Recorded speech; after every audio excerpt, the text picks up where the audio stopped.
فك الكلب هالك مدمر جدا، لو هجم على إنسان كان بيخترق جسمه بأنيابه بكل سهولة. فك هالك كان بيكسر العظم من قوة العضة. وبعد ما نشر مارلون أول فيديو تعريفي عن الكلب هالك وحجمه، بدأ يجيله عروض كتير بملايين الدولارات عشان يبيعه. وعلى الرغم من حالته المادية وقتها، إلا مارلون رفض يبيع الكلب، وقال إن الكلب أصبح فرد من العيلة خلاص. وقال كمان إنه مش هيفكر يبيعه مهما اتعرض عليه. الكلب هالك فيديوهاته بقت بتجيب مئات الآلاف من الدولارات سنويا.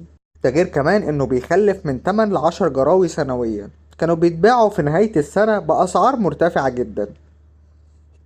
آخر 8 جراوي اتباعوا في 2022 اتقدرت قيمتهم ب 800 ألف دولار، يعني أكتر من 24 مليون جنيه مصري.